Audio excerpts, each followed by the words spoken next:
Hello and welcome to the Legends of Tabletop podcast. We're getting ready to jump into Cthulhu Invictus tonight. We're going to be playing a brand new scenario tonight. Again. Yeah, I mean, you know.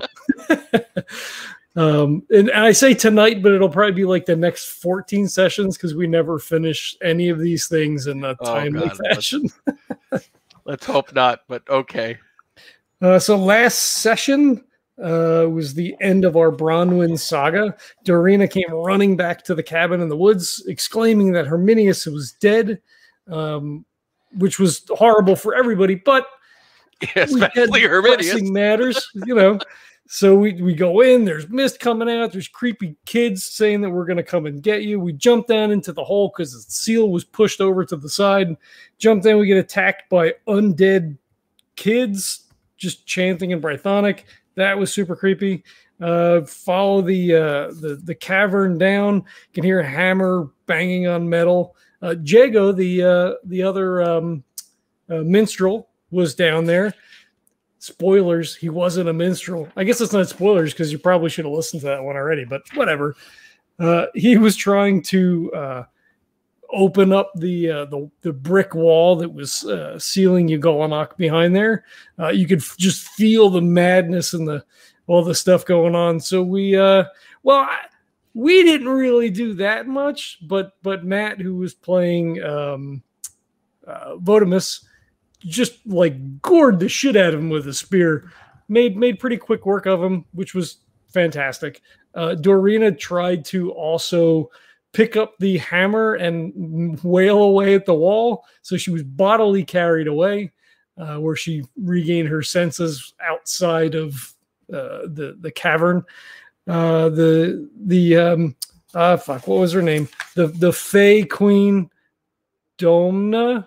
I'm not flipping through all the pages. I can't remember. Anyway, she came out, and Herminius came back. Duh, forgot that. So Herminius came back, clearly not dead. I don't know what Doreena was talking about. But we settled up with Bronwyn. She said she had to stay. Wanted her daughter to stay with the family. She was going to be getting married soon. We did, Macrion took a letter for her to give to the gardener, and he was interested in what the land looked like, so he might be making a little bit of a move. The family was upset, but understood the situation. We'd made up a story or she made up a story that she had to attend to some relatives who had become ill. And yeah, that's pretty much it, I think.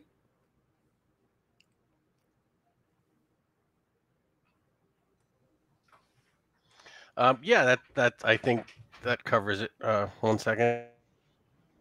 I'm gonna have to edit out all this. I should just not say anything and then edit out all the fucking silence.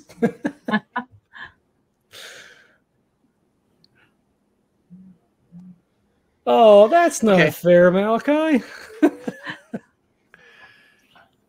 Okay, so you are there, finishing up with Bronwyn and her family. You've gotten your reward. You're back at they understand, and they're not happy to lose her, but they totally understand.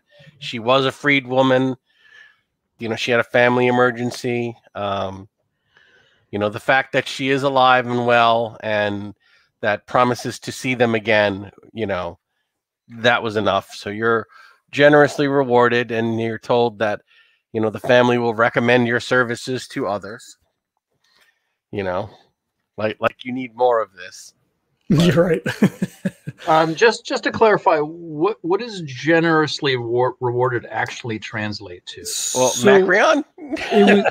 it was 100 sesterci a day. Now I don't know how many days we actually were at task, and then 500 sesterci on top of it. It was, I think we were 3 days before we left, and then it was like a 5-day trip back and forth in a couple of days. I mean, it's easily we could round up to a month. We could round up. We're rounding up to 10 days. It's 10 days. You all come away with 1,500 sesterci. Nice. Fine. My sheet needs to be fed.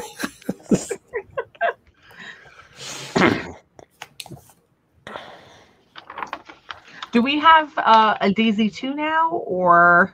So we had purchased another wagon and cart after we got off the boat and we were up there. So presumably we sell that before we come back. Or you come back in the wagon and the cart, and now you have 2 wagons and 2 carts. Right. And you can sell one. Or you can just stable them here. We'll just start a cab business in London. Oh man. We'll paint them black and start a cab business in Londinium. Okay, roll your luck, Malachi.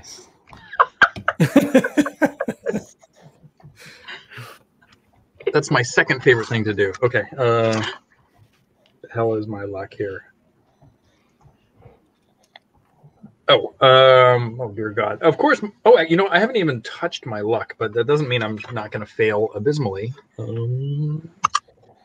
don't. 1 and I have a 10 out of 65. You meet a man named Tygan in a bar, and you're talking about your extra cart, and he is willing to rent the cart from you in an effort to start a porter business of moving goods around the city.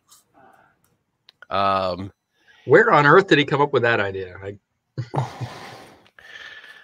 So he'll take it off your hands, and he'll keep an accounting.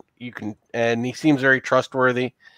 And he says that, you're a partner in this business, and whatever we make, I will pay you to, work towards paying off the cart and the pony.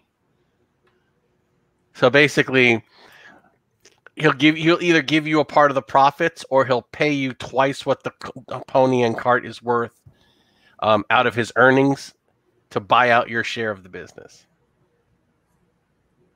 So he basically takes the cart and the pony off of your hands and agrees to pay you twice what they're worth when the business makes that much money.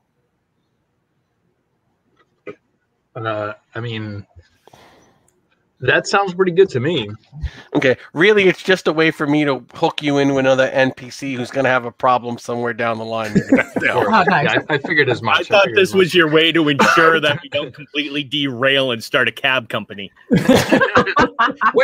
What is wrong with that? Could happen. Which could happen. Okay, so the adventures we would get into. Oh, I tell you. Is there somewhere in the documents that the pony still has to be named Daisy? That's all I need to know. It's called the Daisy Cartage in port. Yeah. Daisy Cartage. Yep. Okay, so your morning is starting off quite well. It's a lovely sunny day, and you are in a guest house on the grounds of a set of guest rooms attached to the estate of the family you just helped. You're allowed to stay there for a couple days while you get your bearings. You wake up to the smell of fresh baked goods. And sitting at the table is a familiar face with a tray of pastries. Is it a familiar face? Oh. It is. Yes, it is. It is Dagna, the woman. Yeah. Oh my God. And again, for a fae, she is the most unfae-like fae you've met so far. She's the, I believe, third fae you've met. And she's breaking the trend completely. So she's there with some baked goods, and she says, "I picked up some breakfast, everyone. There's a matter I'd like to discuss." Oh God! How did you get? I mean, do they know you're here? She says, "The real question is, Macrion, am I here?" Oh man! So that's an interesting question then. Yeah. So what you're saying is that this may not actually be. So are we sleeping? No, you're awake. Yes. But I may be sleeping somewhere else. Oh God! After my first encounter with her, nothing. She smiles and says, "Don't think about it too terribly much." Herminius will let out a sigh of relief. Yeah. Herminius is going to let out a sigh of relief and goes, "Oh, thank God. I thought Macrion was going to go on and begin to wax philosophically about whether or not we're all here in various states of existence and such. Thank you for not having that." There's an errand that I need you to tend to. Very soon there will be someone in need of assistance.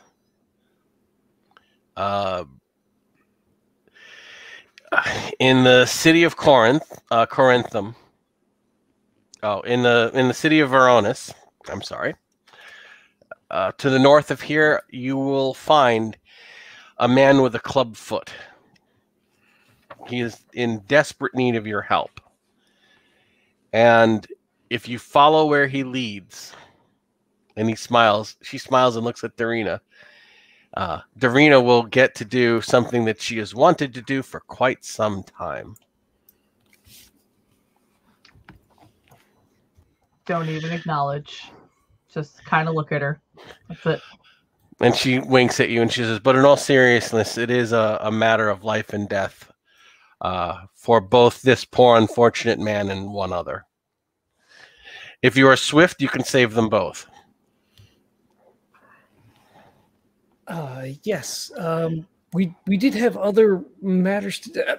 Yes, I'm sure that could probably wait. We haven't received any further communique from Isca Augusta. What is the nature of the problem? She smiles and she says, "Oh, it's nothing you can't handle. Anyway, I have other matters to attend to." And she starts wandering out and just not even turning around in a flurry of her cloak. She says, "Veronis, look for the man with the club foot. Give him what aid you can, and the rest should become apparent."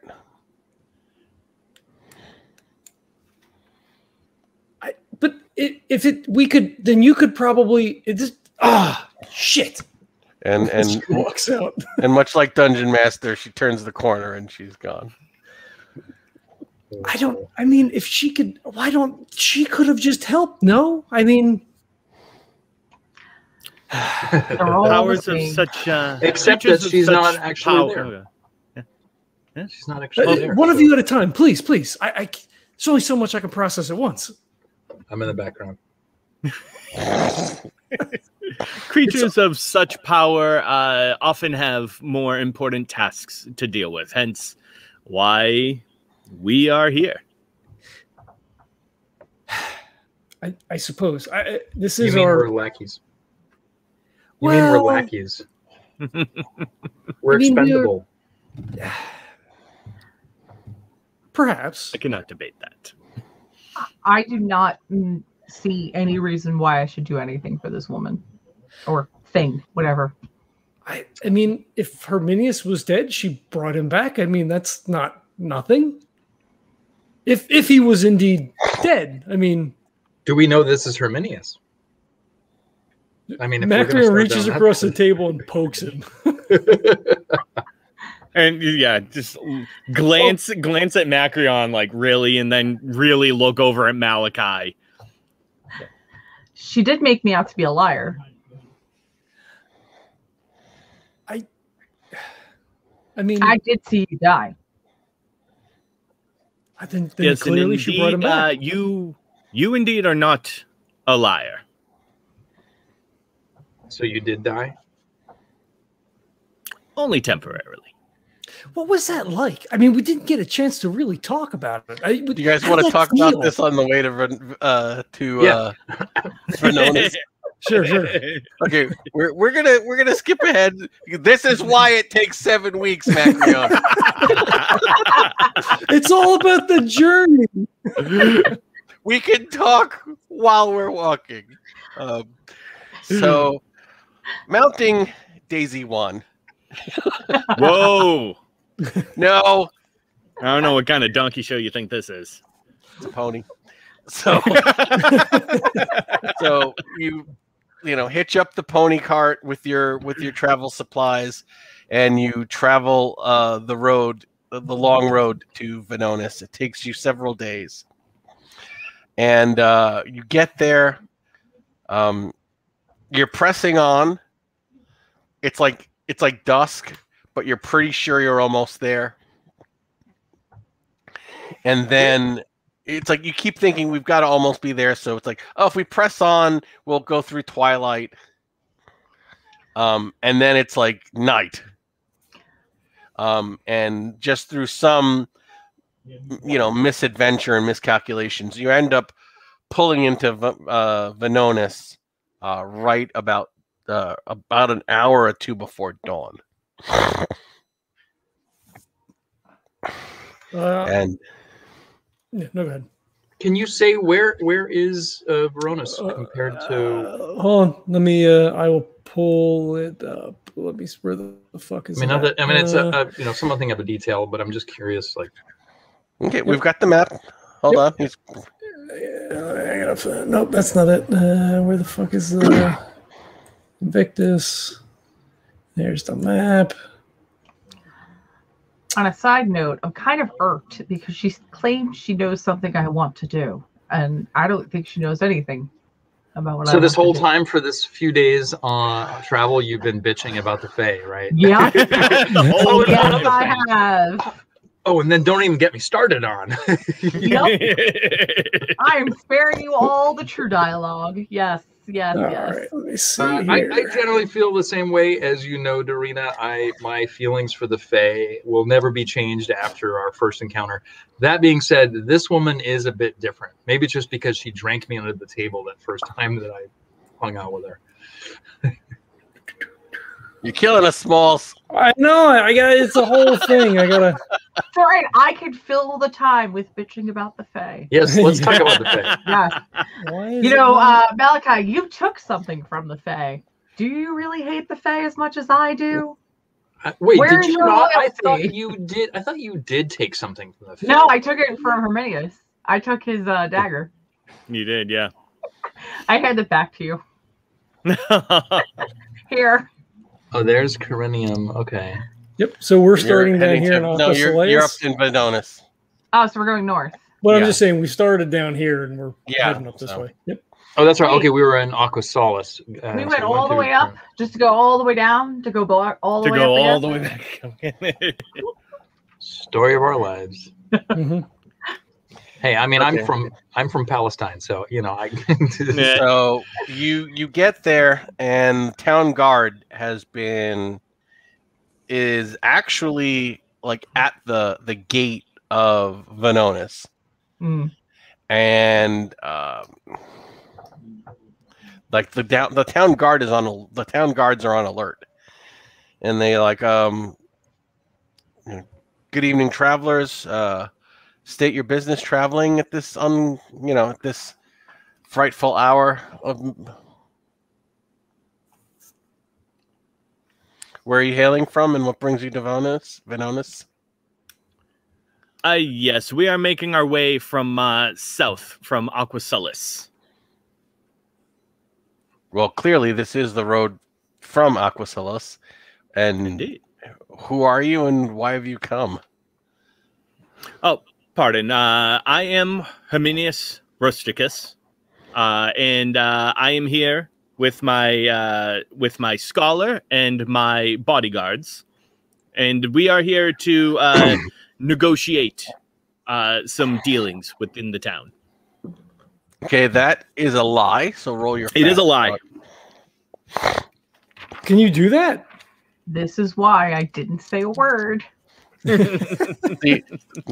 See, but this is smart because he knows he's really good at lying. What do you need from me? Fast talk. Fast talk. Fast talk. Where is that? There it is. Not great at fast talk, actually. Oh, let's see. That's a 41 out of 35, but I could theoretically spend the luck on it if we think it's important enough. Spend the luck. I'm going to spend 6 to bring it down to 35. Only 6? Come on now.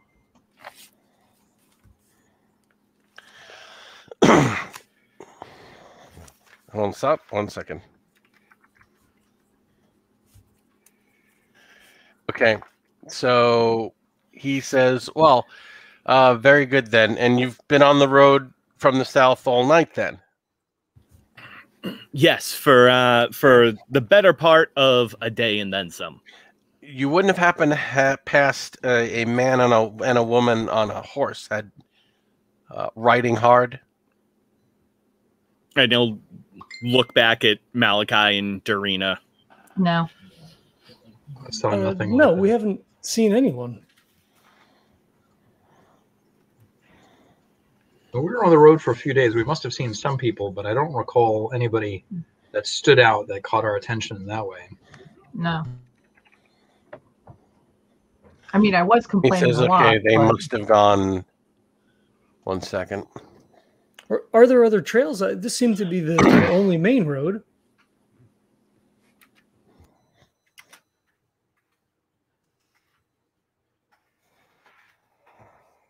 Have they done something wrong here? Are you searching He for said them? that there was a murder in town, and a man badly hurt, and a horse was stolen right after. And we were thinking that the murderers stole this horse to make their escape.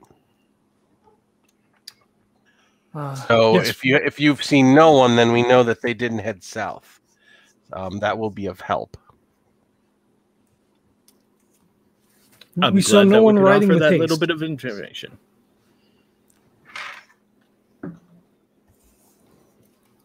Who Okay. was murdered? A stout, a very able-bodied man. You would have thought him a warrior, but we were told he was a house guard escorting a slave on an errand for a wealthy family. A local wealthy family? No, they are from Londinum.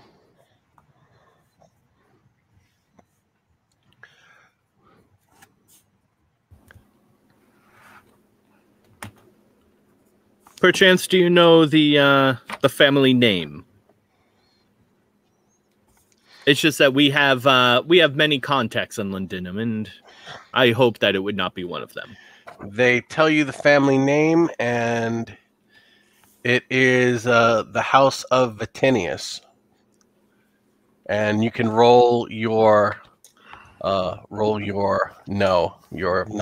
basic knowledge. It wouldn't be an empire. No, that would be if he was like a government official or a famous person. Oh, gotcha. So it'd just be edu. Yeah. 72 under 90. The House of Vatinius is a very prominent family. They've been involved in politics. They've been involved in the military. They've been involved in building works.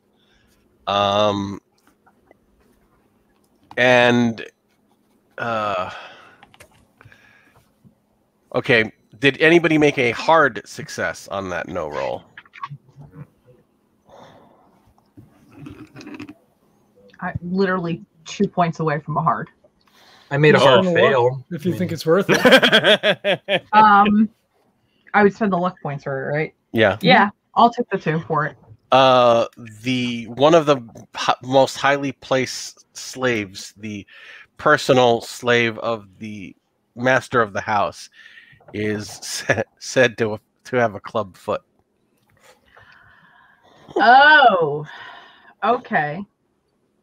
Trying to think of the best way to make a sign. So repeat. It was the gentleman with the club foot was the slave that was most likely being taken. The slave was being escorted. Basically, it was a slave traveling with a guard. Okay, and that slave. But this is the sort of slave that would be worth like tens of thousands of sesterces. This is almost like your personal accountant or your personal secretary.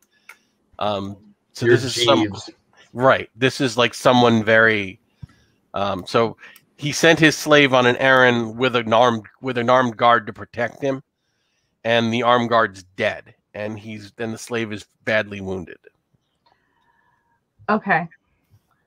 So I say that the person, that family in question, is actually connected with the people that we're here to see, and that we are actually doing business with them. And I ask if they can tell us where they are.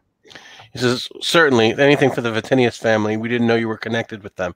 He calls over a younger trooper, and he says, take them to where the wounded man is. Take them to Drev of House Vatinius. They have business with him. And swiftly now, and he waves you guys through, and they kind of bring you along, and they bring you into a.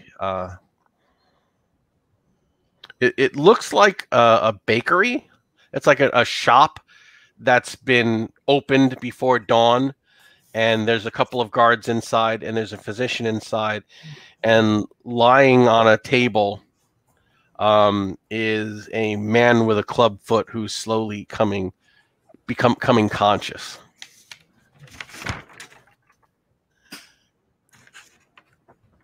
In a room full of people, I don't know that we would necessarily say why we were here. I would kind of just lay. They didn't introduce us as we walked in. We just were let in. Yeah. Hold on. Let's say Macrion's going to say something if nobody else does anything.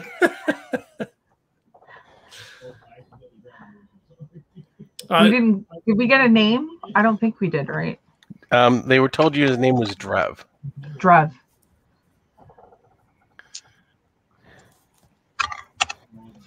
I just made a spot.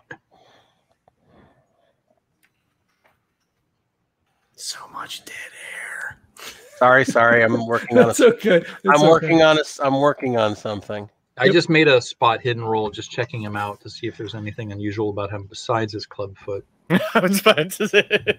Besides that. Besides okay. that. John, you want to let our special guest star in? Oh snap! What? What? Well, hello there, sir. Okay, this is my friend Sean. Sean will be joining us for this evening, and he is the slave with the club foot. Hello, slave with the club foot. And I'm just awakening, you said? Yes, you're just awakening. There are some guards. You seem to be in a bakery. It's pre-dawn.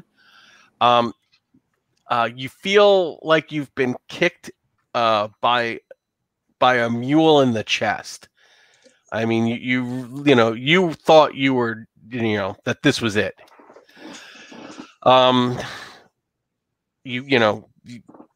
Well, everything I wrote to you, you know. Okay. I wake up and they're all standing there as well with the guards. There's a few guards. There's a physician. The physician says, "How are you feeling? Don't sit up too quickly." I'm surprised to be alive. He says, "You're lucky to be alive. It seems that you had a heart attack." And he actually says, "Try and push against my hands." And he holds he checks the strength of your limbs. And okay, I'll cooperate. And he checks you out. He says, "You seem to be okay, but do you have a physician? When you get back to London, I would have the house physician look you over." Well, I can't go back yet. They said these people have just come. They're here looking for you. Some business with the house. In the background, you give me the boy's name never came up. His name is Optimus, Vatinius Optimus. Roll out. Oh, no, that's wrong. Not Optimus. Oh, now I wish I would have rolled something else. Should have saw that one coming. His name is Gary. His name is now. It's gonna cross it out. Optimus Primeus. All right, his name's Gary Glitter. It's Vitinius Bumblebee. All right, so I obviously don't recognize them. actually you might. Herminius, roll your status. Sure, I got a high status. That is an 89 out of 35. Well, that's terrible. That is All right, horrible. everybody else roll your status too, because you may have heard of them. You may have heard of me. I am a pretty big. Definitely not heard of it. 15 out of 55. So hard for sure. You're not sure about who most of them are, but the one of them is a very tall, broad-shouldered Greek dressed in scholarly robes. He looks more like a wrestler, but he's he has the robes and the scrolls and the satchel, and of a scholar. And you heard that he was traveling through Britannia the last year, and this can only be Macrion, who's rumored to be someone who delves into the mysteries of the unknown, much like yourself. Or not somebody who's published, then. Ouch. Wow. Dude wakes up and immediately starts throwing shade. Wow. Yeah. Yeah, I mean, I assume we just wait while they, check with him and, possibly introduce us. I don't like maybe there's a flash of recognition between us. The baker comes out and says, "We really need to start opening. If this poor man is able to get on his feet, I'd like to open my shop if that's okay." And the guards just scowl at him. He goes, "We had an emergency." And he says, "I understand that, but is somebody going to pay for my door? You did break in here." Is my staff there? Yes. All right, I'll lever myself up with my staff and apologize and start hobbling out toward the door. Macrion slides up next to you and kind of like, puts a shoulder around to, sort of steady you and pull you out. And he looks to the doctor and says, is he okay to travel? Not far, but he should be. He seems fine now. He was very near death an hour ago. I can't explain it. I've never seen so sudden a recovery from such a dire state. And if you want to roll your Cthulhu mythos, I could tell you more about that. Oh shit! I got 17 over 13. I'm going to spend the 4 points. I'm not sure you can spend luck on Cthulhu mythos, but I'll screw it. It's my game. I'll allow it. All right, it's up to you. That has all the hallmarks of ensorcelment, of a magical attack. To be so near death and to recover so quickly, that's just completely unnatural. Okay, he makes a mental note and he says, "What of the other man? He did not make it." To Drev, you heard him screaming, but you never saw. So this is the first you're hearing of him. So I'm sorry, he was dead when we found him. Would that be Epidus? Yeah. Did he also suffer a heart attack? No, he was someone very powerful seems to have gotten him by surprise. His throat was crushed. He was strangled. Would it be possible for us to view the body? Just to see if we could offer any additional aid. Of course. Okay, the guard looks to you, Drev. He was your escort. So. I'm obviously very upset and almost befuddled at this point. But you're contracted with the Vitiniuses? Yes, we have prior business dealings. We happened to be in town when we heard the news. Do you know? Have you heard any word of Optimus? Yes, it appears that he. Oh no, that's the kid. That's not the guard, right? Yeah. Right. No, perhaps you can tell us. We can lend assistance. He's missing. He was in a room with. He's been taking a room with a strange woman, and Epidus went in to get him, and then I was supposed to watch the back in case they tried to slip away, and that's when I fell unconscious, and now I find that Epidus is dead. Yes. Perhaps we should find some place to sit and drink, and you can tell us your tale. He sort of like surreptitiously looks back over to the guards and the physician. Yeah, Herminius will actually turn to the guards and say, I assume that this man is free to go unless we have you have any other questions for him. Of course. We just wanted to make sure that he was not left alone. But if you're with him, that should be fine. If you need us, we are at your beck and call. We will take good care of him. I mean, you realize how wealthy this family probably is, that they're being so deferential. So you guys are left alone. You can view the body. It is still in the room that Optimus was renting. It's in the room where it happened? Yeah. I'm going to be heading that direction. Are there any witnesses besides Drev? No, and he wasn't even a witness. He was downstairs guarding the back door. And wait, who was down? Drev was guarding the back door? I was. Yeah. Guarding from what? We were afraid that Optimus might try to flee with this woman. He's away from his family, and they would like him back. Under what circumstances did he leave? Was there a fight or something else that happened? I was never told of that. Yes, of course. All right. Well, you do know the circumstances. Oh, all right. So you don't have to share that if you don't want. You don't have to share that, but if you want, I can fill them in on everything you know so that you can all be on the same page. Go ahead, because if I had it, I don't know where it is. Okay. Optimus Vatinius is the third son in the family.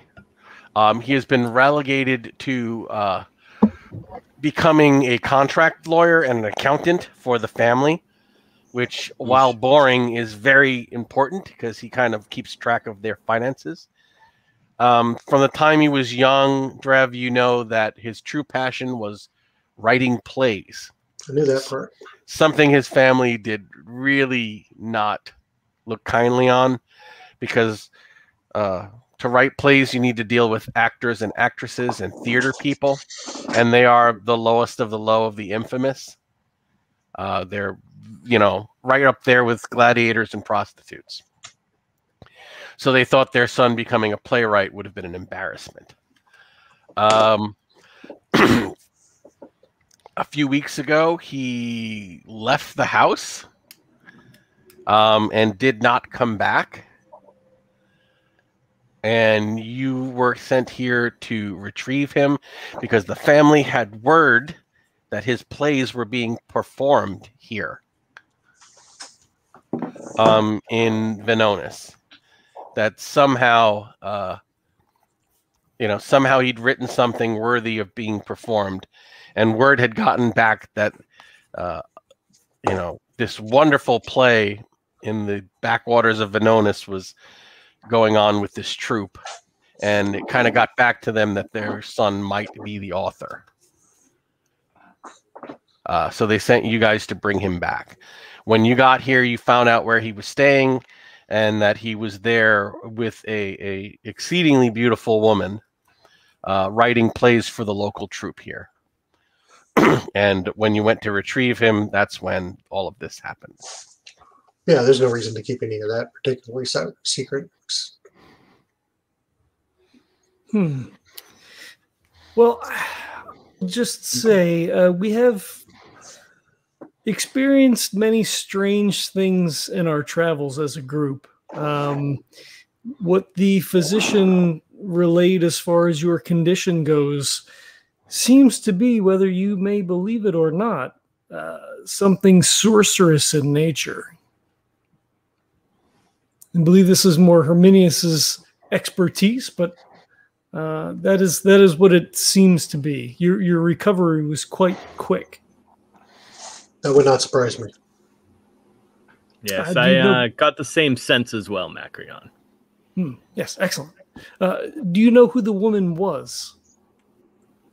Not beyond just what I have relayed. It was.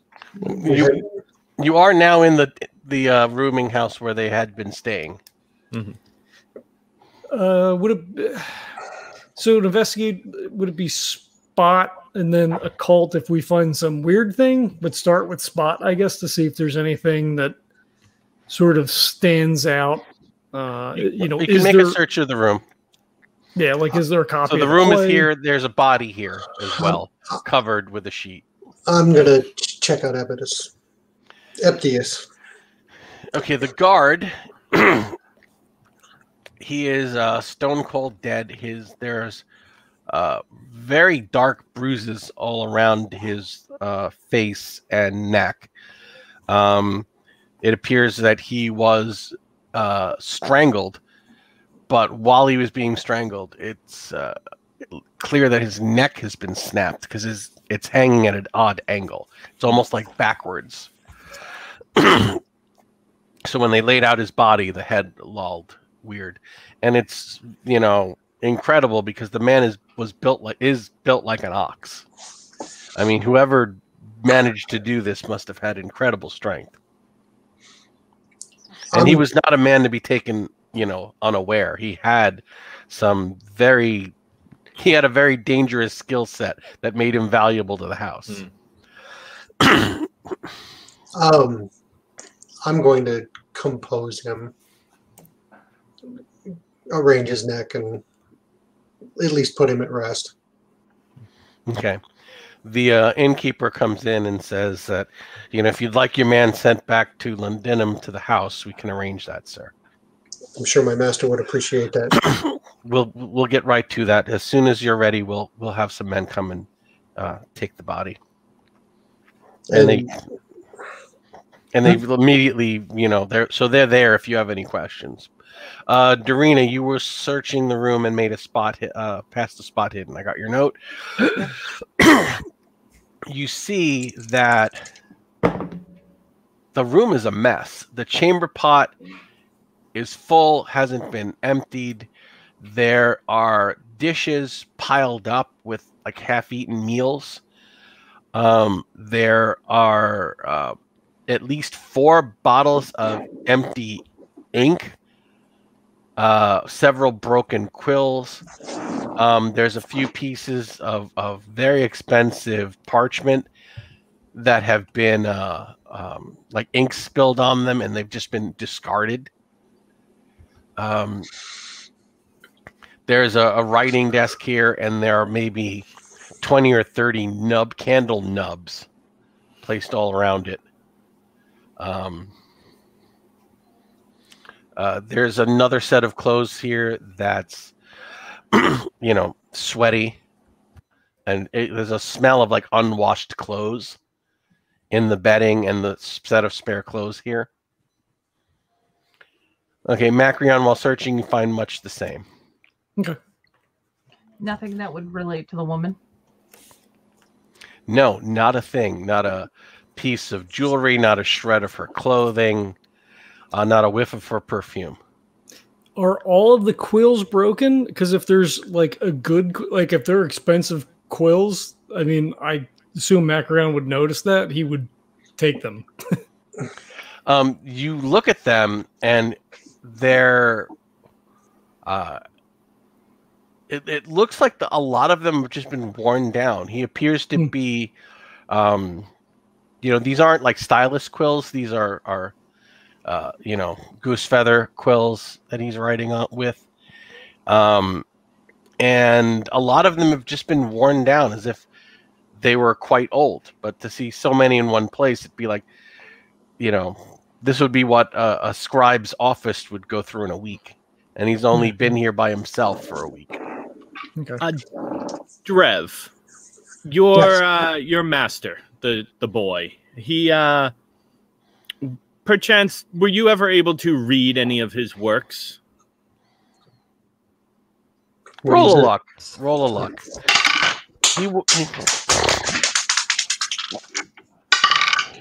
I made it by quite a bit. Yes, and they weren't bad. They weren't amazing, but they really weren't bad. Had he been born a commoner, he probably would have had a career as a playwright. But, his family would have never really allowed that. He seemed good to me, beyond even, me just agreeing with him.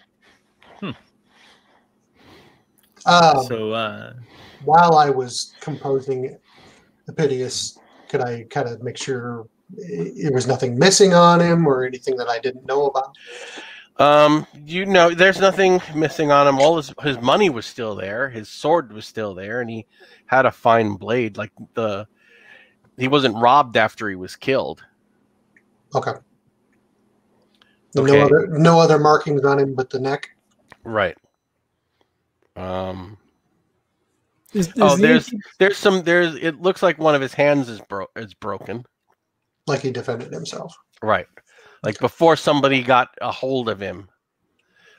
He tried to defend himself.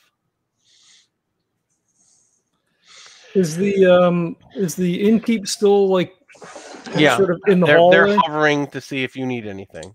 He says, "Excuse me, a question." Yes. How can I help you, sir? With a woman in the room. Did you see a woman here? Did she check in? Is there a name? That's the thing. I never saw anyone. Some of the staff caught glimpses of her. We heard laughing. We heard her in here. One of the chamber girls had some dealings with her. Which one? I can summon her. Please. And a young girl comes in and she bows how can I help you? My master Optimus, there was a woman staying here with him. What can you tell him? What do you know about him? She's very pale. She's short, petite, pale, with curly red hair.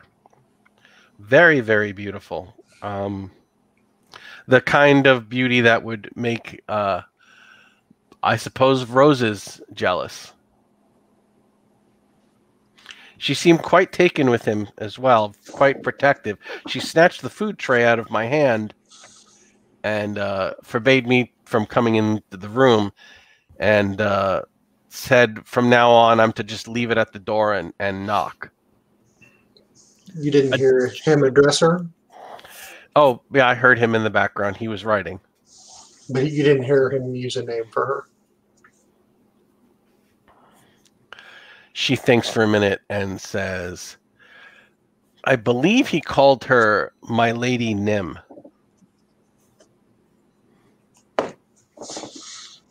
Would that be so? What kind of check can I make? Is that? I mean, I think it's probably an occult roll, but would it be like Empire? Would it be Cthulhu Mythos? Would it be philosophy? Like what is that? Doreena, roll your Brythonic.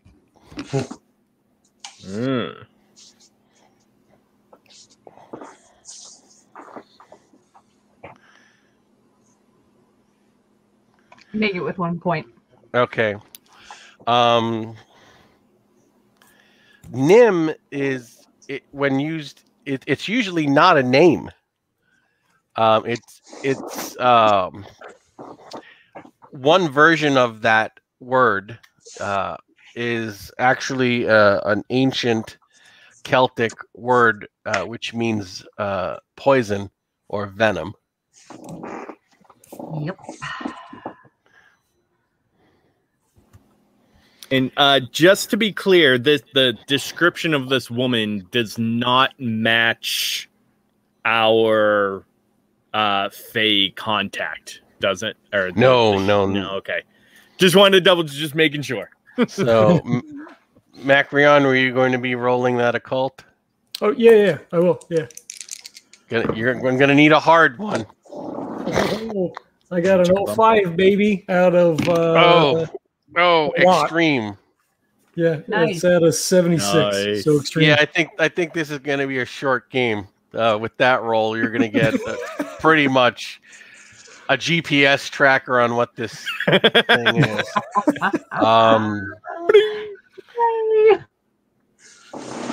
You suddenly remember in an ancient manuscript that you read many years ago on a scholar that had toured through the Celtic lands of Hibernia, visited Hibernia, Britannia, Caledonia, of a fallen she, of a she that is known, it has several names. One is the Bane of Bards. Another is the Dark Muse. The proper name would be the Alien She.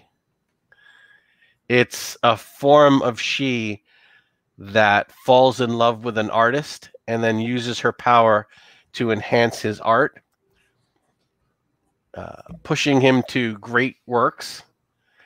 But he uses up a lifetime of creative energy in a few weeks, withers, dies, and slips into madness. And then she moves on to another artist. So he's kind of like pacing around the room. Doreena says, something about poison, venom, and he just like, I remember. So in a scroll about the skin, all right, it doesn't matter. But anyway, I think that so there's a couple of names, but Bane of the Bard, I believe it's a fallen she. She will use him up. She will use him up and make him mad. It will kill him. We do not have much time. If they are here, he must be separated from her quickly. If you know who she is, can you find her?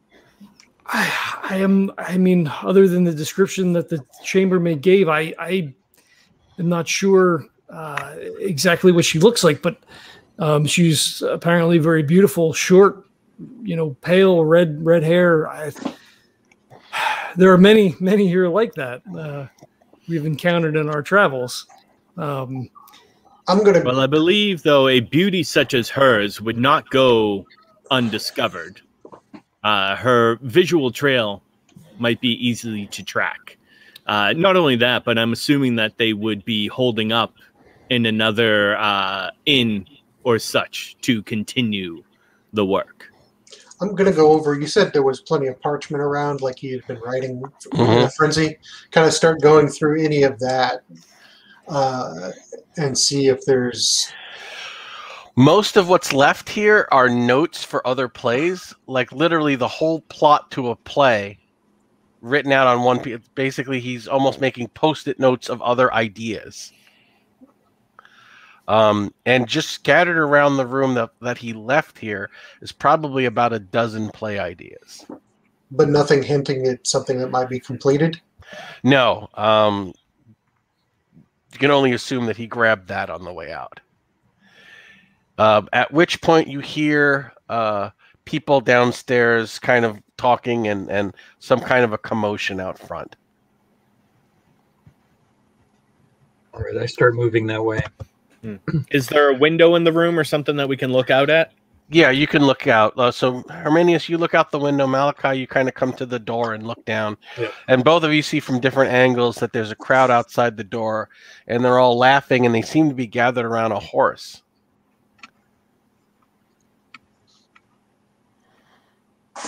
Shall I go look? Yeah, I will come with you. Runs down steps. The owner of the horse is there, and he's looking over the horse, and he's looking over the horse's legs. The horse looks lathered,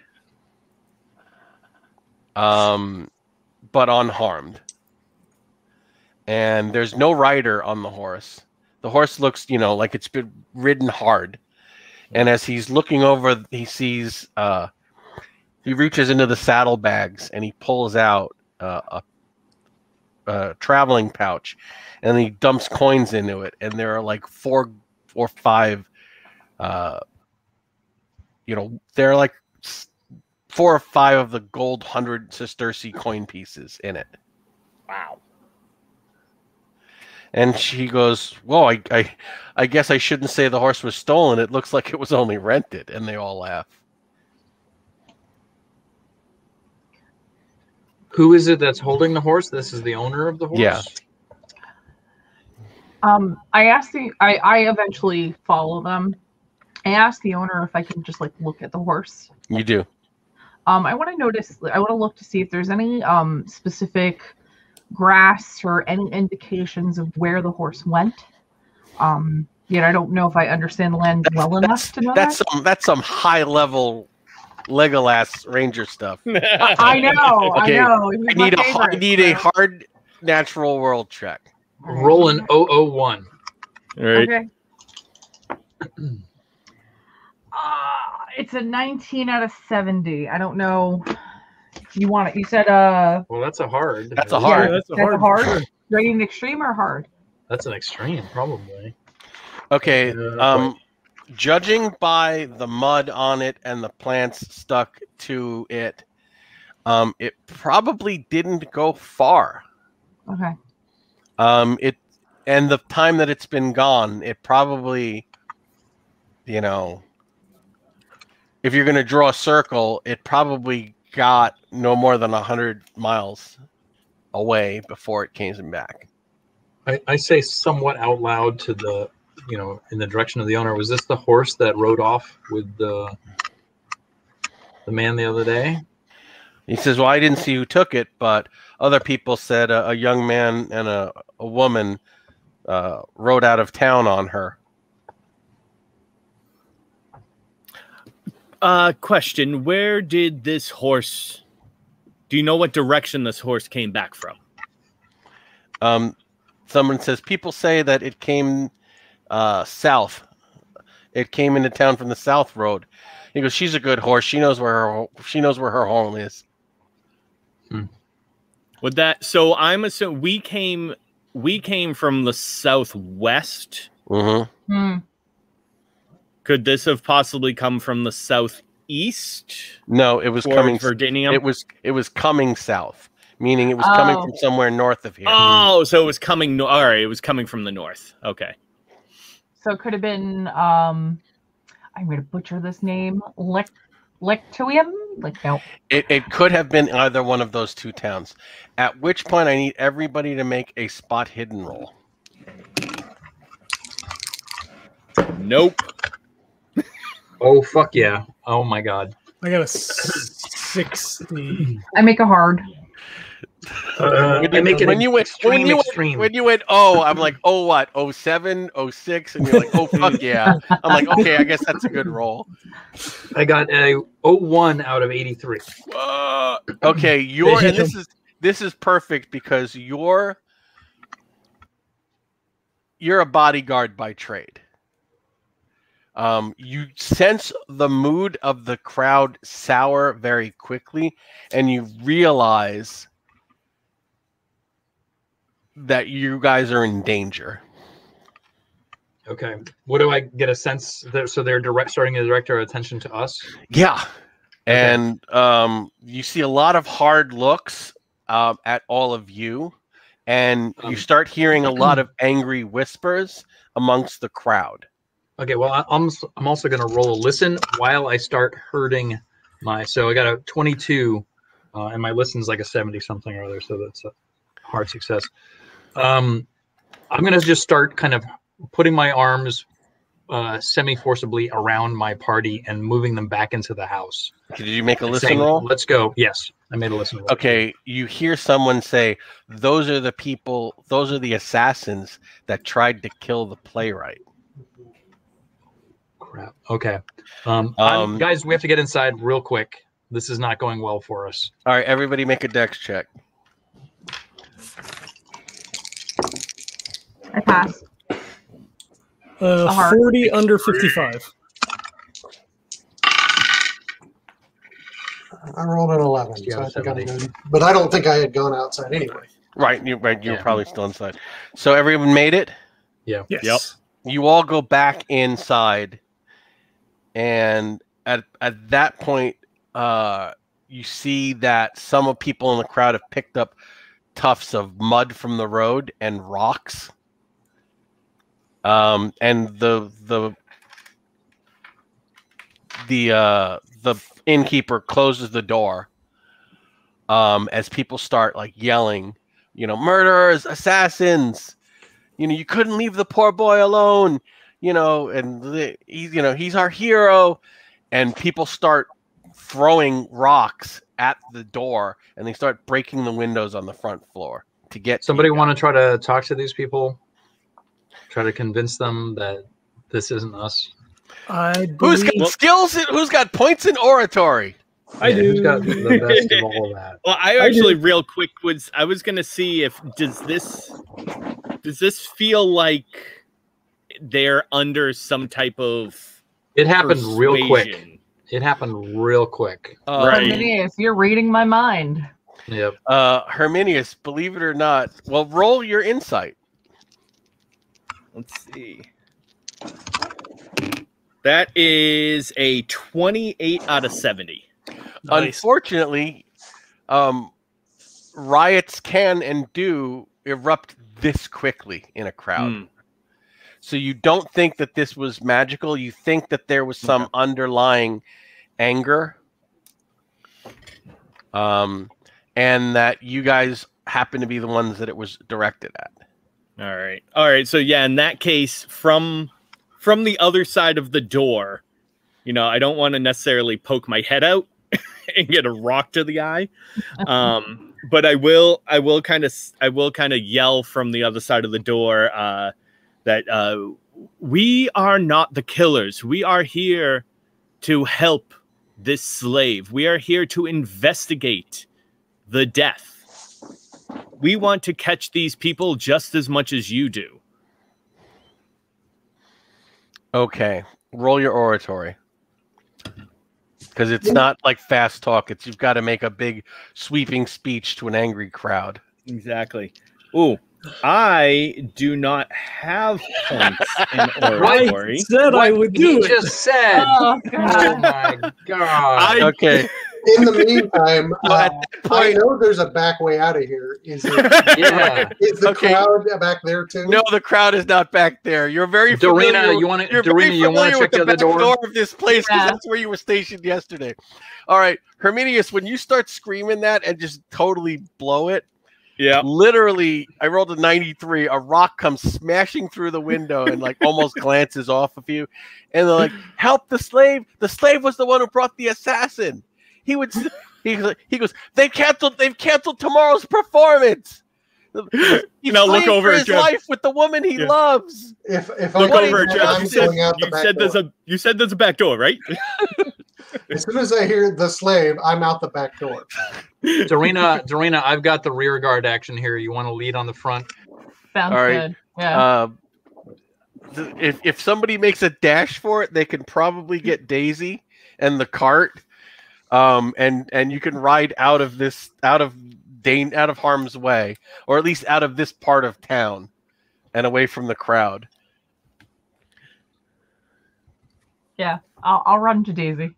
Okay, so you run to Daisy. Macrion, do you want to try and quell the crowd? At this point, it's going to be a hard success on oratory. Yeah, I'll give it a shot. So, like, he's confused. Like, he starts to step forward, and then Herminius, like, pokes his head out by the window, and he's like, but it's and then everybody starts to run, so he figures like maybe he can calm them down enough so that we can like scoot without getting caught. I've got one hand on Macrion's shoulder, ready to pull him. Gotcha. He's got about 30 seconds to make this work, and he's gone. So all right, yeah, I mean, he says something to the effect of, we were here to come and see the plays. We were distraught to find that, that he had left. We only wanted to be able to experience the grandeur and the beauty of the words of what's his name? that's gonna go over great. No, it's out of character. The guy that you wanted to hear from is the guy I wanted to hear. See, we don't even know his name. How could we have killed him? We don't even know his name. No, he says the name in character. Jesus. All right, roll. Yeah. No, that's a 71 out of 70. I'll spend. I don't even. I guess that's. No, it'd have to be a hard. You need to make it hard. So spend the 35 luck points to make it a hard success. I was going to spend the one not to fail.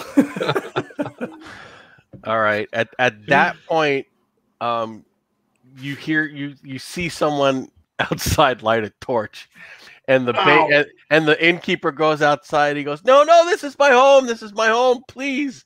He goes, and all right, we're gone. Okay, you leave the building, and you're like a block away, and you hear the mob just ransack the tavern. Oh. No. I think perhaps we should drop off some sesterces to that man before we leave. Oh no. All right, everybody roll in a spot hidden to notice something odd. Oh, yeesh. Ooh. 28 out of 50. Did not make that one. Hard. 08 out of 54. A lot of the people that you saw in this crowd, they would look very, very well dressed, and their accents, they were a mix of Roman, Romano-Celt and Celt, a broad mix of people, but they also had, a lot of them had accents of Londinum and Candelonium, like the large city. You're in Venonis, but a lot of the people in that mob were from larger cities to the southeast. Are they fans? Fans of the... Yeah, maybe people. Yeah, it sounds like people who came here specifically for him. Maybe. Don't we all Anyway. think it's a little fast? Like, how long has this person been writing plays to the point that people know of him? Only a few weeks. He's been writing for some time, but this part of it was only a couple of weeks. So I know nothing about plays. I know nothing about the arts. I know about sheep, but it doesn't make sense to me to think that people are going to travel for someone that hasn't been doing this that long. I could be wrong, but I mean, it's probably the fey nature of the plays, right? I mean, she must imbue him with the power to be able to write, but perhaps the plays themselves are some type of spell or enchantment that draws people to it. A clarion call. So you said some of his plays had been performed already? Yeah, the first play was performed a few weeks ago by a group of players in Londinum. His parents came down on him really hard, and then he left. So his first public performance was probably about a month ago. But no hint of this woman in the big city. No, there was no hint of him having a female companion while he was in London. You would have known. The house would have been in an uproar, in an absolute uproar, because the description of this woman marks her as obviously Brythonic. Curly red hair and pale skin. His family would have not approved. They're old school, Roman from Italia.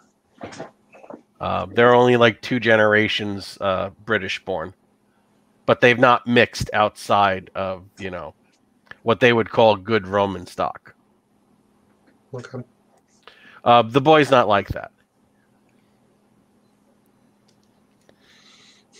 Well, if the horse came south into Venonis, then either let us see them or Rate Coratanorum. Which do you think? They couldn't have gotten far both on the same horse. The two roads that enter into the north, are they both go to the same gate, or are they separate gates? No, two different cities. No, I meant No, the two they come roads. into Venonis.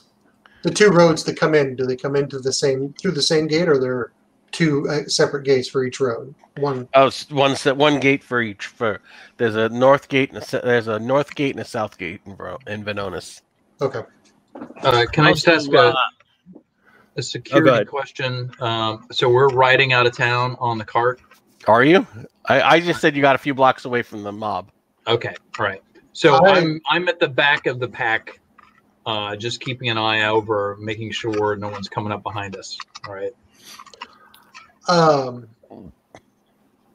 There's the guards that found me. Are they at a local station, or they're dealing with the riot? Okay. I suppose, especially with how this town right now is on lockdown, if we were to head to the northern gate, the guards there might have some information as to which road the horse came back on, and that would at least be able to point us in a certain direction. You can ask. Oh, astute observation, Herminius. Observing is my specialty. As you come to the north gate, you see there's a pair of covered wagons ahead of you leaving Venonis. They are covered in bright like silk, well, not silk, but brightly colored what's the word, like scarves and bells, and they're painted, and there's a emblem on it, the magnificent troop. What did I name these guys? The magnificent troop of Pontius. Herminius is triggered, and he immediately reaches for his dagger. Magnificent troop of Pontus. Yeah, it's a player troop. So Macrion just like puts a hand out to like stop the donkey, and he says, "I believe we just need to hold back and follow. Yes, these must be the players in the play. Yes." Is this who we've heard of? Have I heard of them in conjunction with any? These are the people who've been performing his plays. Okay. Yes, this is them. Surely they will. And know they're where leaving they are. town. Yeah, they're leaving town and heading north, quietly. Actually. Oh, interesting. Yes, we should wait a little bit. The bright colors reminds me of the couple that we saw on our way to see Bronwyn. Herminius grips the dagger a little harder. Are they actually on the roll, or are they just waiting for permission to leave? They've gotten permission to leave, and they start rolling north, and they take the right fork to Ratia. Okay, I assume like we just sort of like pull over. Like, I don't know what the street situation's like. If we can just sort of like glide off to the side and sort of wait and let them get 100 yards ahead or so, and then pull up to the gate to talk to the guards. We'll probably be held up with the guards anyway, and we could still question them, even though we pretty much know where we're going now, but just as confirmation. Right. And if we do that, that'll give us. They say they saw the horse come from the north, from the right fork, and so you want to follow their caravan at a discreet distance. Yes. Mm-hmm. Yes. I mean, that would be my suggestion. Yeah. I need whoever is piloting the Daisy cart to make a Teamster roll, or whatever the I would assume pilot cart. I would assume Doreena, since she's probably 30. Believe it or I not. have stealth. What's Teamster? It is. I think should it's be in Drive the Wagon first. or something like No, that. it's Drive Teamster. It's in the first column. It's Oh, towards the bottom. I do not have it. I have So it it's here. Macrion, apparently. Yeah, there we go. I'm going All to right. keep out of sight as much as possible because of any of us. I'm the one they would probably know. Very good. Right, yeah. So they actually have a covered tarp in the Daisy cart, so you can kind of be hidden from view. Use it as a cloak. And you all have cloaks, so if you all want to put yourself in cloaks, I rolled a 37. I will spend the 7 points of luck. You better. okay. Oh, Had you failed, they would have spotted Bravo, you. sir. They would have spotted you following. bravo, sir. I thought it was a Like, 73 at first. I was You like, follow "Fuck." them all the way to Radia. They stop in the middle of the day and they set up camp. You'll have to stop far enough away so you can't observe. Mm-hmm.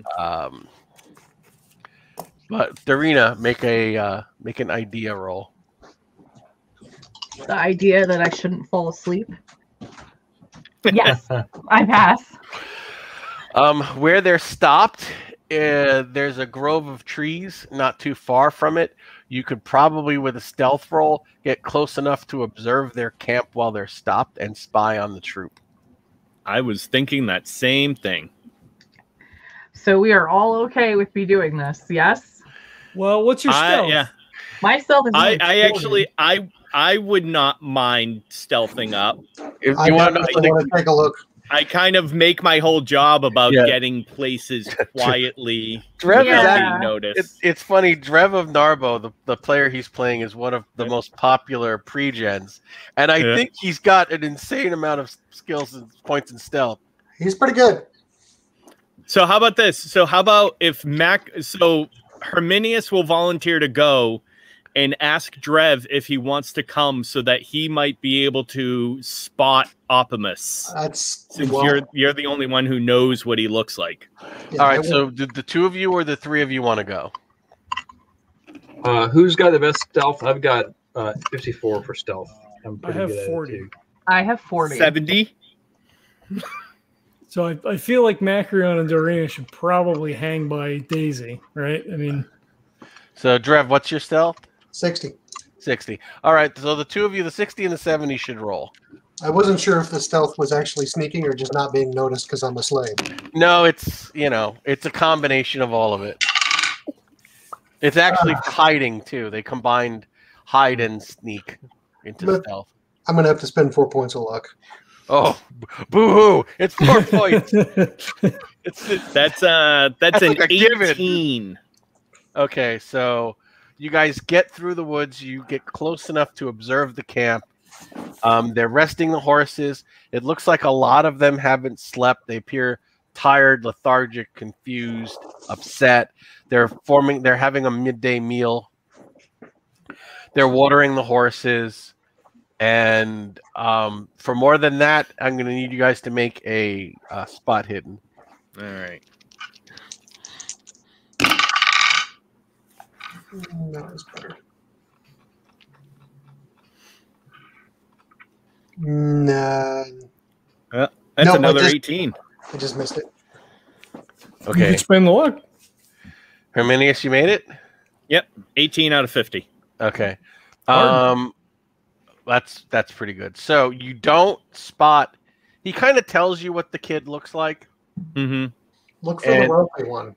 and you don't spot him, and you don't spot anyone matching the woman's description among the players.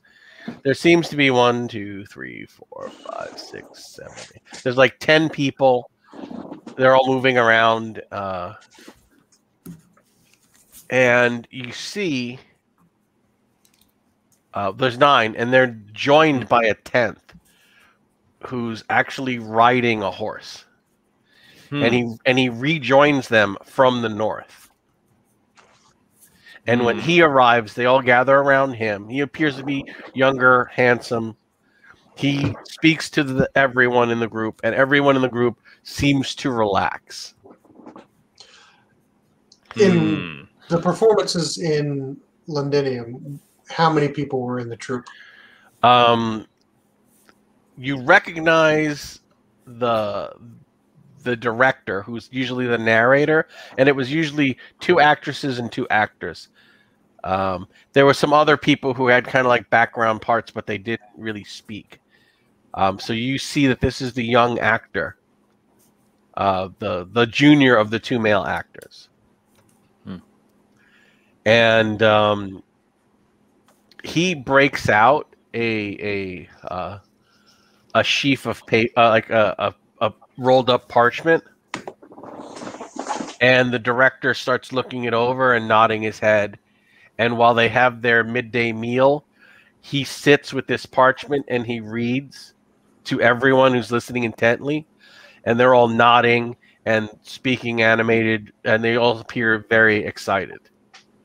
But the one that came riding in on the horse doesn't look like he's getting ready to leave again.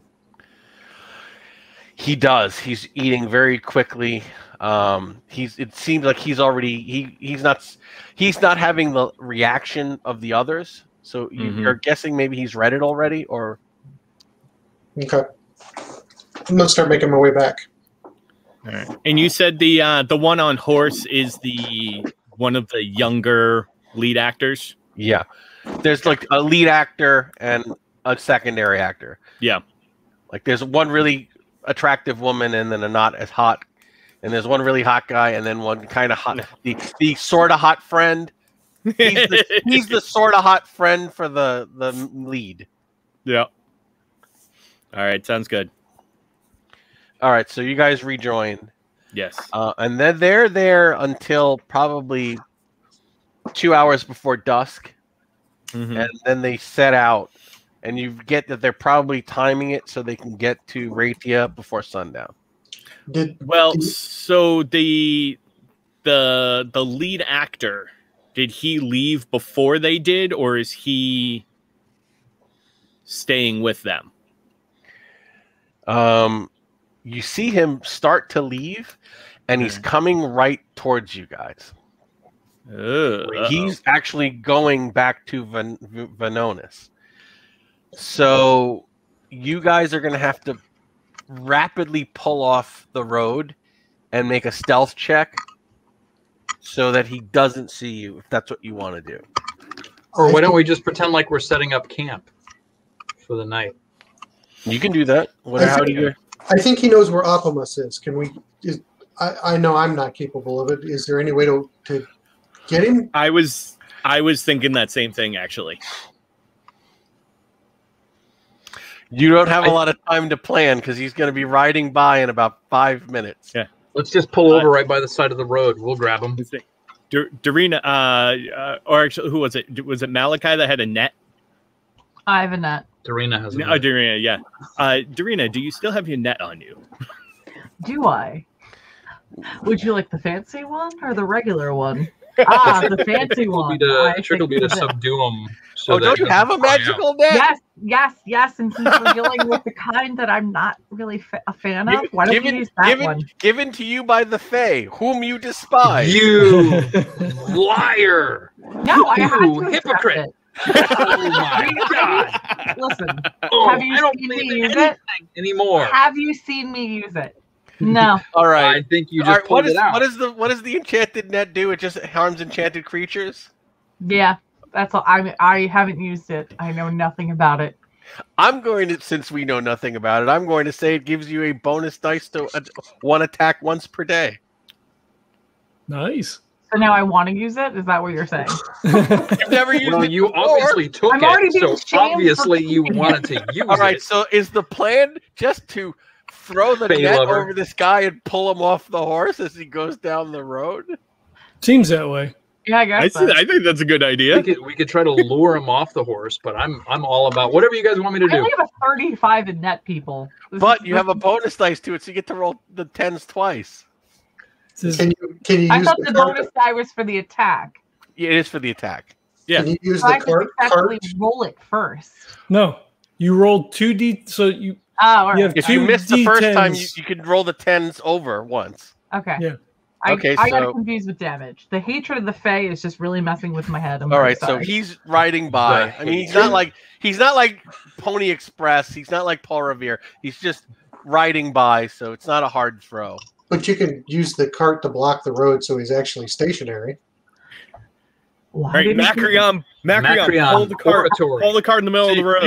You guys are like, wow, this Drev is really, and that's why he's the Macrion oratory. the personal slave of one of the richest guys.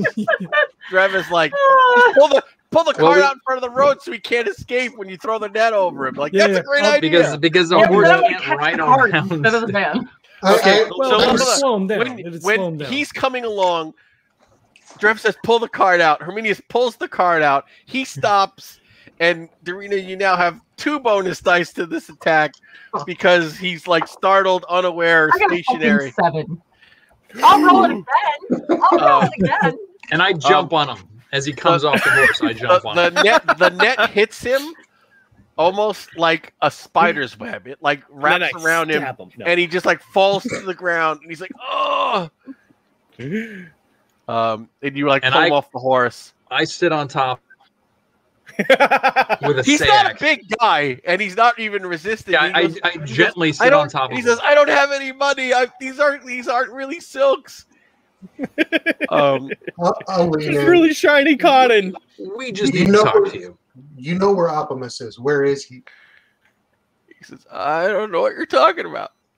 I saw the papers. I sit on him Where less is gently. he? All right, so I'm going to say this is an intimidation roll. Yes, Hey, I can work do for that. me. All right, my work here is done, gentlemen. I'm assuming the big guy's rolling this and not me. Yeah. Okay.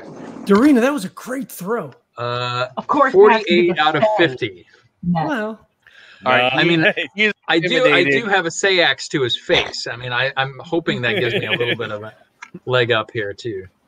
And he says that, please, I may be a coward, but I'm not a murderer. He goes, I love him like he's a brother. I can't lead assassins to his door. We're not I- I- assassins. I lean forward. We just I mean, needed information, friend. I've known him since he was a child. I don't want to hurt him. What he's doing is dangerous. Tell the man what he wants to know. He says that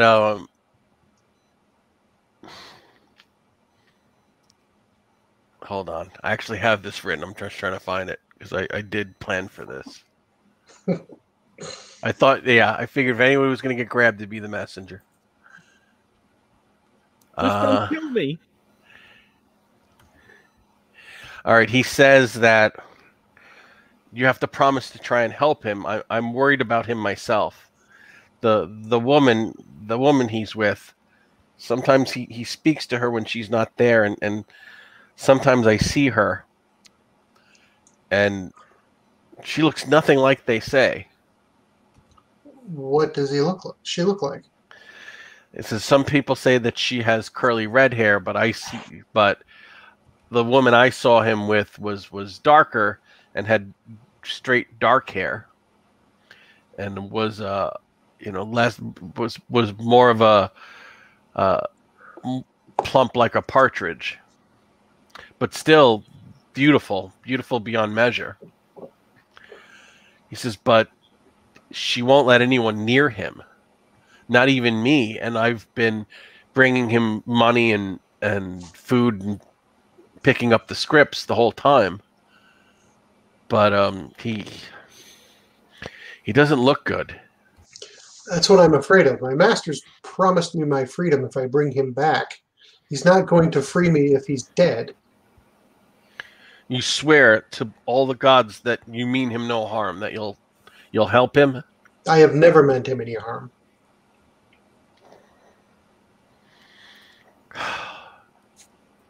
And he says, well, you made your hard success on intimidation roll, so I guess I have to believe.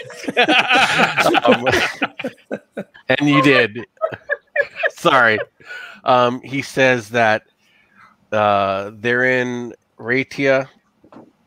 We just got our script. We're going to be performing tomorrow. And then performing in Ratia for a week He's already working on the next play. Because I've never seen someone write so many plays so quickly. And each one better than the last. Where was he? He's outside of the city to the north in... hold on.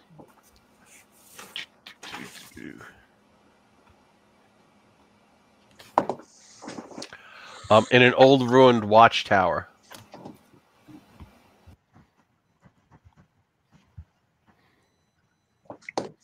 It's not on the map. It's just okay. Yeah, I figured I'd bring it up. it's more towards like the hills to the Over west, this way. to the northwest. Yeah. Yep. It overlooks the road and the city. Why she would bring him there, I have no idea, but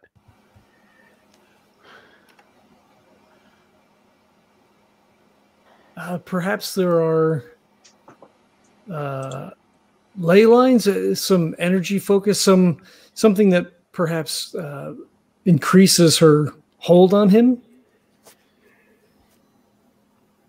or maybe just to keep him out of the public eye. Does the description that this man has given, does it match what is in your fables? What did Oscar? It was an extreme success, right? Does it? All the tales say that they're always women of exceeding beauty. The descriptions you've gotten of the two people who did manage to see her were wildly different. Yeah. Mm-hmm. But each one said that they were, very, very beautiful woman. I cannot be sure. Only to just say that they described her as extremely beautiful. I am not sure, but we must be on guard. If she is plump, as he says, I believe that she is feeding on him. I know no spells to counteract that which she may perform. I believe stealth may be our only option. I may have a thing or two up my sleeve. All right, so it is 11:45. So I don't know. Yes, we should say. Yeah, I'm just getting a message. We should stop soon. All right. So I think this is a good place to go. You have an idea of what you're doing, or what you need to be doing. So we'll pick up in 2 weeks, and you'll head, I suppose, to assault the ruined watchtower. Mm-hmm. Yeah. All right. He says that you must let him go. He's expected to deliver the invitations to the patrons and tell them where the next performance will be held. He said, send word to the troop once he's safe. We care very deeply about him. I will. I just rolled a 19 on insight just to get a sense of if he's trustworthy or not. He is, and he isn't. He has his own agenda, and it's pretty obvious to figure out what that agenda is. I mean, clearly he wants to further his own career as well. Right. They're basically having one, amazing hit plays handed to them every few days. Mm-hmm. And they've now got groupies following them around Britannia. So, yes, they care about him very deeply, but is that because he's making them all rich and famous, or do they really care about him? Could be both. Doesn't have to be one or the other. It could be both. But so, no, there's concern there. He does not want to see this man die. And he is genuinely afraid of what he saw the last time he checked in on him. Once we can get him home with his family, I'll see what I can do. All right. So I think do you let him go? Do you let the actor go? Yeah. I mean, if Malachi says it's okay, I'm not super keen on it. I don't know what other option there is, though.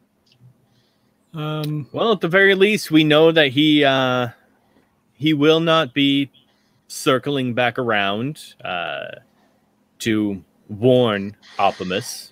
As long as we can be assured of that, I do not see any harm in letting him go. Does that insight roll give me some sense that he is trustworthy, at least in that way? He's trustworthy because he doesn't want to see this guy die and stop writing plays for the troops. He's not going to betray you. He's not going to try and get you arrested. Yeah. He genuinely feels that you're going to try and help this guy. Okay, good. Yep. But you also get that he was willing to take a pretty bad beating if he didn't believe you. Like he would have, it would have been. He cares enough that he would have taken a beating to keep the guy's location a secret if he thought you were trying to kill him. But you convinced him that, you weren't. You were just trying to, help him, get him back home. Mm-hmm. All right, so I think that's a good spot. We can do the end show bumpers. Yep. All right, I want to thank everybody for checking it out. We have coffee for sale. If you go to tinyurl.com/legendary brew, or hit the link in the show notes, it's going to get you that sweet, sweet legendary brew. It's a nice, easy drinking medium roast. I'm getting ready to put an order in tomorrow because I am well deep into my second bag of coffee. Shipping is always free. If you order 2 bags, Neil can fit both of those things in the bag at the same time. So that's a little bit easier, more cost effective. And, if you like 1, you like 2. I always order 2. It's great. We also have our Patreon up. If you want to throw a couple of sesterces our way, that would be fantastic. There's also a tip jar over at goldengoblinpress.com. If you like this game, if you're into Cthulhu Invictus, if you want to throw a couple of sesterces Oscars way, that would also be fantastic. We are currently, believe it or not, out of stock of Cthulhu Invictus again. Nice. We've just ordered another box, so we're going to leave it up. It'll be back in stock soon. But next time we get a box in, act fast because they don't seem to be lasting. Yep, that's awesome. See, we're selling all the books. I feel job well done. If you're not interested in either one of those things or are unable to do so because COVID sucks and people are out of jobs and everything's fucking horrible, if you leave us a rating or review on iTunes or whatever your podcatcher of choice is, that's also extremely helpful. Jesse also has his own podcast, Monster Hunt. I'm also on that one too. Just can't get enough. So check that out. They drop on Tuesdays. It dropped today, didn't it? It did, yes. So every other Tuesday that comes out? Every other, yeah. All right. I should put a link in the show notes for that too. I'm a horrible person and I didn't do it. But if you're listening tonight, check it out. It's good. I think that's probably it. So thanks everybody for checking us out, and we'll catch you next time. Bye. Stay safe. Get your shots. Bye. Wear a mask, damn it. All those things. All those things.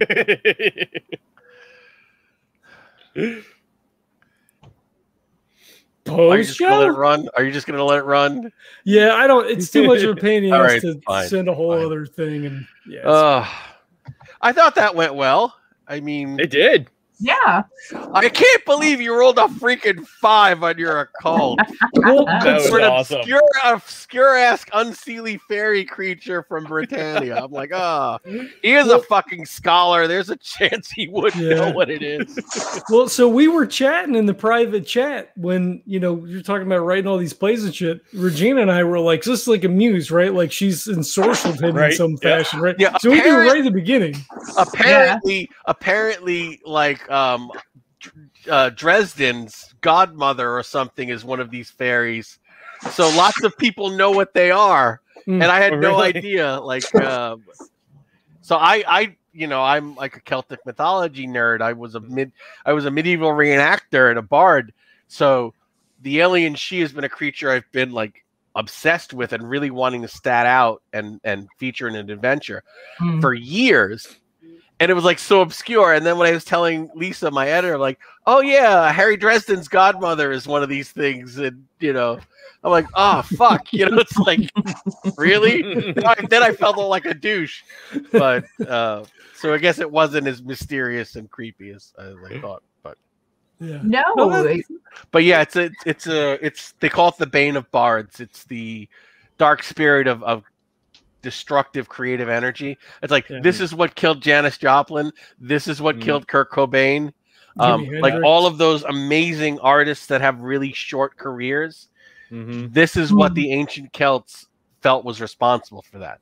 Yeah, because apparently self-destructive artistic genius goes way back. Is it tied into some Merlin myth too? A lot of the Merlin myths sprout from the old Celt myths. So more, it's like the other way around. The Arthurian stuff comes way after. The Arthurian stuff is the Celtic stuff with a dash of the Viking stuff thrown in.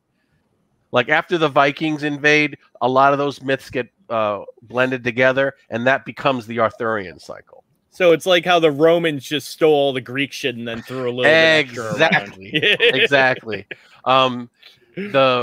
Basically when the French came, they brought their own myths. When the Norse came, they brought their own myths. So by the time you get to Dark Ages England, their whole myth cycle is, I guess huge hodgepodge. Yeah, it starts to become muddied. It's made our life a little bit difficult, in trying to figure out what's purely Roman era, like what's really ancient Celt that's not mixed in with stuff. It's trying to pick out the different kinds of meat in a sausage. So it gets tough, but this has been a monster I've wanted to use for a long time. Nice. That's cool. And it was a good one. I mean, I didn't, but I think you gave us a lot of really good clues right up front there. Because I didn't want it to go 17 sessions like the last time. I was hoping it'd be a pretty straightforward one-shot game, which of course didn't happen again. It's still very straightforward. Right. Yeah. I mean, even if we know what's going on, it's still fun to just sandbox around and we've got a new player in. Sean, thanks for agreeing to come in. Yeah, Sean was trying to organize his home team to play Cthulhu Invictus, and they kept pissing him off. So I just But two of the players are firefighters, and they don't always work the same shift. And that sucks. One of them had a death in the family that didn't work out as well either. So it wasn't happening, so I gave up. So Sean's one of my Citizens of the Frontier, Star Frontiers players. So. Okay. I was tempted to plug our show on this one. Oh, you should have. I didn't even think about it. That's way douchey, man. I'm starting to feel like, I don't know. How many things am I going to plug on one goddamn show? Is that your hint to make me do it? No. Fine. I already did it. I mean, we've mentioned it, Right. I've never known a person to be like, well, I'm gonna listen to a new podcast, so I guess I gotta drop one. Yeah. Nobody's ever like, I need to cap my podcast at a certain quantity. So we had our first special guest star drop in to our Star Frontiers game. Nice. So I pulled the shit when I pull here. I pulled it there. Yeah. They ended up somebody dove in to the middle of their adventure. They were like, "What the hell?" Nice. And it was it's like it's a gimmick, but I like doing it. I think it's interesting for somebody to you're gonna work in NPCs anyway. Why not have them be PCs? And just have random people show up and join the game for like a session or two. Yep. He was a bit bloodthirsty. Well, what? I said he was a bit bloodthirsty. Yeah. He was. he was in the middle of a case, and they stumbled into it, and he became their lead. So he was like, Nice. "Come with me if you want to live. You're all being followed." They probably, they were like, "What the hell's going on?" Yeah. It's nice though. It's something that you can really only do in like online games. It's not like if you're sitting at home and you can be like, "Okay, Sean, so hide in the closet." hide in the closet around the corner, and when I say this, you jump out." It was almost that way. Yeah, he was watching on YouTube. I said, wait for it. And when he said, all this dead air, I'm like, fuck you, I'm doing something cool. I'm doing this for you, for the entertainment value. You had mentioned at the end of last session that you were going to have somebody jump in, but then you didn't mention it tonight. And I was like, oh, I guess maybe he just, maybe we're doing that another time. So I wasn't really paying attention. No, I was hoping you'd forget and be surprised. Yeah, I was, because I just assumed that you begged off on it. So you were like, hey, let this guy in. I'm like, oh shit, there's somebody down there. I knew you didn't see him. I was like, he says he's there. Let him he in. Specifically told me not to lurk, because you guys would see it in the box at the bottom, and then see it coming. Like I wanted, as you started speaking his NPC, I just wanted to introduce him and just drop him in. Yeah, that's cool. But this is the Herminius. I'm going to call you by your regular, like that's what you have up. I love that you've finally given me something that's better with COVID, that you can have random people drop into a game and be a surprise. Yeah, like I love running in front of people, and I love but this is something cool that I can't do in real life, that it can only and that's the first time that there's some cool thing that you can't do in person and can only do virtual. I mean, I guess you could do it at a con if you're like, hey, we're starting, our game is starting at 2. I need you to be here at walk up to the table at 3 and be, so-and-so. Yeah, but then it'd be like that weird creeper hanging around your table, and the women are going to be like, oh, is he creeping on my cosplay? Is this one of the standby players hoping one of us dies? And then it's, whenever you're at a con and you see people creeping around your game, you're like, who the fuck is this guy? Go play your own game. Oh, man. Oh, it's been good. This is like the 3rd time, and it's worked. I mean, Matt's audio is a little low, but I mean, it worked well. I mean, I know I'm gonna keep doing it as long as we keep playing. I'm just gonna keep dropping. If I can do like celebrity guest stars, I will. Not Glancy, because he'll fucking chew the scenery, and none of us will get to talk. Yeah. Talk about a 7-session arc. If you're watching, we love you. But just throw that in there. Disclaimer right there. But no, he's that man is like a black hole of mass. Everything he shows up and things just automatically start spiraling around his orbit, and that's just force of personality. I have can't 2 games. With that. Fuck him. Yeah, no, I have 2 games in my queue of one-shots to play. Mm-hmm. One of them is the All-Star game that he was in, which he was good in that one, but it's close to 4 hours. The other one is a game I think that he ran, and it's like 5.5 hours, and I'm like, I just don't want to fucking edit this game. God, like I have to build up the willpower to be able to get in there, because it's going to wind up being at least three long sessions. Right, right. And I'm like, I don't have the energy for that right now. All right, so here's the suggestion. Post-COVID, hide someone in your basement. I come, no idea. I start playing, some rando shows up. That's all you got to do. I never expect anyone to come out of your basement other than my mother-in-law. Your mother-in-law. So, man, post-COVID, I'll be whole happy to see everyone. I'm not gonna need theatrics. I'm just gonna be like, come sit down and have a slice of pizza. It's so nice to see you. Hey, well, we're gonna get you that steak at Necronomicon. and a Right? couple of beers to go with it. I said, all right, I wrote another original adventure for you fuckers. What you know? So when are you gonna pony up and buy me dinner for fuck's sake? So if I were to happen to go on to DoorDash and select a restaurant, No. We're not going there. And Matt said, like, you don't know what to order. I said the bodega's next door. If they deliver, no. We in person. When we're all on the other side of this, and we could all get together at a con. You guys can buy me dinner, but next year, I will October at Necronomicon. Knock on wood. Yeah.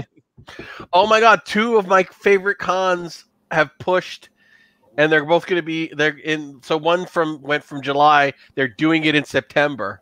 Oh, nice. So Kineticon is alive. Really? It's not going to be 4th of July weekend. It's going to be like after Labor Day. There you go. But it's happening, and you have to have your vaccinated card, and all of my family will. Right. So it's like, yes, and then Carnage on the Mountain in November in Vermont. I heard Carnage, yeah. So I'm like, 2 of my cons I'm actually going to at least 2 cons this year. I'm like, fucking, oh my God, I'm so starved for an actual face-to-face con. I might finally try to get to Carnage. That'd be cool. I've wanted to go for like 6 years. It is so much fun. Yeah. It's a great gaming community, and it's been growing every year.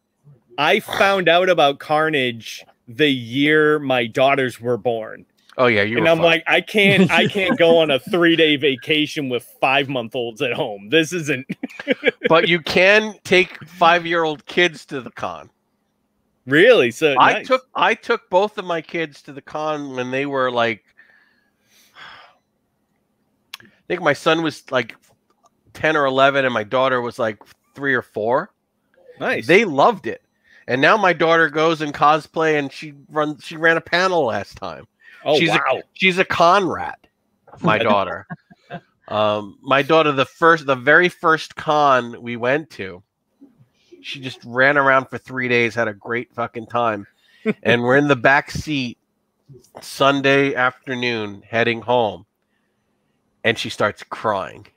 And I go, what's wrong? And she goes, it's going to be a whole year before we go again. And I'm like, oh my God, you have con drop. And she's like, what's that? I'm like, it's something con people get when their favorite con is over and they know they've got to wait a year and they immediately get depressed. Yes. And it's like, it's a phenomenon in gamers. And her very first con, she's just, it's going to be a whole year. And I'm like really sad. Awesome. And I'm like, oh my God, you've got, and she's gone every year since. She's like a rabid con rat. I can't tell you how proud I am that one of my kids took after me, you know. I mean, I love Zachary, but that's his mom. That's, you know. Yeah. And I'm still figuring her out. But Melanie, I get. Melanie, it's like the same blueprint. Same software, different hardware, you know. Mm-hmm. But no, start taking your kids to the con. Yeah. You know, push them around in baby carriages. Get them used to the dealer's room. They got, buy them those stupid Cthulhu plushies. So they start having good memories of the con so you can go and take them with you. Otherwise, you're never going to get to go. You'll be 10 years old and you still haven't not have gone. Yeah. You got to make them part of your world. That's the way to do it. Like my son doesn't come, but he has really fond memories of when he went to cons. Nice. Maybe I can convince, at the very least, maybe I can convince my wife to come and take a quick, short vacation. Do an overnight. Go for Friday night and Saturday. Leave Saturday night. Don't, Yeah. Give it a shot. I mean, maybe they leave Saturday night. I stay and leave Sunday. That's a whole nother negotiation, dude. You better have a bonus dice in that roll. Well, guys, thanks for hanging out, and thanks for running. Believe it or not, I've already got the next one planned. We're never doing that Navy mission, huh? No. Oh my God, I forgot about that. No, because that one's written to be a long game. And when I try and do one shots, we go 3 sessions. that one would be like our at the Mountains of Madness. We'll never finish that one. Oh dear. Right? Because that one's written to be like a 2 or 3 session game. Oh wow. Oh geez, that's probably like 8 or 9. So Doreena, have you figured out what you're going to get to do something you've always wanted to do? Oh yeah, stabby a fae. Yeah, you're going to get to kill. She was sending you to kill one of her own kind. I figured it out. Let me see if I can find it in the chat. I might have written something along the lines of like, I get to kill one. I may not have done it. Nice. But yeah, no, I figured it out. I get to kill one now, and it's okay. It's status quo. Well, because it's gone dark. It's a renegade. It's a fallen. In her, it's like a fallen angel. It's like a demon now. Yeah. Like they can't. It's killed too many people, and they can't condone it, and they can't contain it. So. But now, and this is totally me being an asshole here. They're all bad. So why that one would be that bad? If anything, I should protect this one. So it can go on murdering artists. Listen, I'm not a fae. I don't speak for that community. you speak I just tell them my name is against that community. So being the odd man out here, you guys actually have a fae patron? We do now. I wouldn't call it a fae. I wouldn't call it a patron. It's someone that gives us hints and tips occasionally. She's made herself present towards the end of the adventure we just finished. But we had an encounter with a fae in our third adventure, and it didn't go great. They basically use them as bait.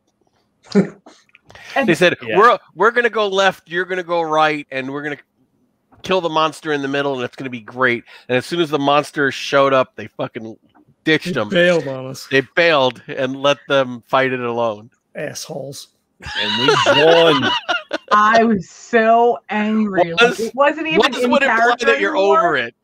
You're not. Doreena got an admirer. So well, it was good for Macrion in the end because they actually took me back to the Fae realm, and I remembered it. So, like, it was super cool.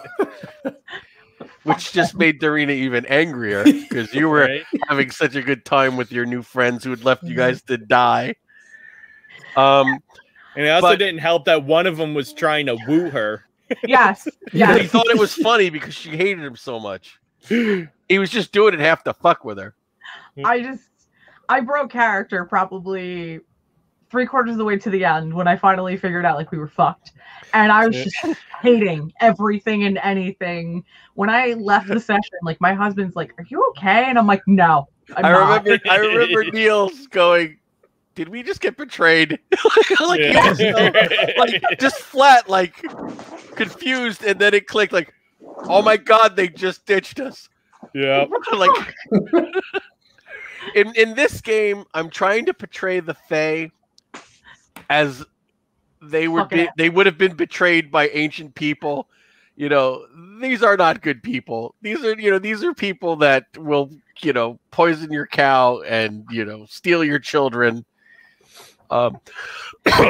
Fairy tales are like horror stories. So they're not evil, not entirely. They're just completely amoral, and, they're not really fond of humans. And they have no impulse control. Right. Some of them do, but not a lot of them. So anyway, I will point out that we actually did 2 adventures in one night at Revelatum Embers, and Undying Embers. And Undying Embers and the first one.